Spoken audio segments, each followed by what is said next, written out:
ঢাকা শহরে প্রতিদিনই যানজট যেন নতুন মাত্রা পাচ্ছে। অফিসগামী থেকে শুরু করে স্কুলের শিক্ষার্থী, রোগী বা সাধারণ পথচারী সবাই আজ এই যানজটের ভুক্তভোগী। সম্প্রতি রাজধানীর বিভিন্ন রাস্তায় অতিরিক্ত অটোরিকশা চলাচলের ফলে পরিস্থিতি আরও নাজুক হয়ে পড়েছে। বর্তমানে বাসা থেকে গন্তব্যে পৌঁছাতে সাধারণ মানুষের সময় এখন দ্বিগুণ থেকে 3 গুণ বেশি লাগছে। অনেক সময় গলির মুখ পেরোতেই লেগে যাচ্ছে 20 থেকে 30 মিনিট।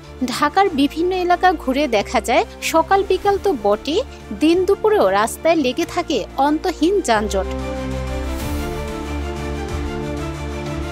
মতিঝিল, মিরপুর, মোহাম্মদপুর, ধানমন্ডি, বাড্ডা, মালিবাগ, রামপুরা, বনশ্রী, গুলিস্তান সহ প্রায় সব এলাকায় অটোরিকশার আধিক্য এখন চোখে পড়ার মতো। প্রতিটি মোড়ে, বাস স্ট্যান্ডে, এমনকি সংকীর্ণ গলিতেও সারি সারি ব্যাটারি চালিত অটোরিকশা দাঁড়িয়ে থাকে যাত্রী তুলতে। অটোরিকশার চাপে শুধু গাড়ি নয়, পথচারীদের চলাচলও চরম ভোগান্তি তৈরি হচ্ছে। নগরবাসীর অভিযোগ, সিটি কর্পোরেশন ও ট্রাফিক পুলিশ একদিকে যেখানে ফুটপাত দখলমুক্ত করার উদ্যোগ নিচ্ছে, অন্যদিকে রাস্তা জুড়ে বাড়ছে অটোরিকশার দাপট।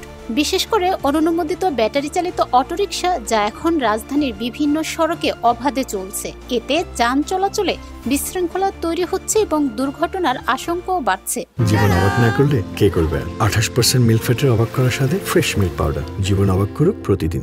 অন্যদিকে অটোরিকশা চালকদের দাবি, রাস্তায় যাত্রী বেশি, রাস্তাও ছোট, তাই একটু বিশৃঙ্খলা হয়। ট্রাফিক বিভাগের কর্মকর্তারা জানান, রাজধানীতে নিবন্ধিত অটোরিকশার সংখ্যা প্রায় 1.5 লক্ষ হলেও অনুমোদিতভাবে আরও কয়েক লাখ ব্যাটারি চালিত অটোরিকশা চলাচল করছে।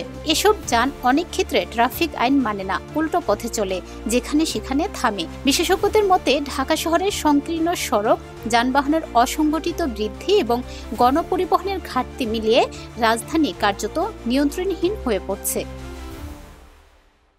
জীবন অবাক না করলে কে করবে? 28% মিল্ক ফ্যাটের অবাক করার সাথে ফ্রেশ মিল্ক পাউডার। জীবন অবাক করুক প্রতিদিন।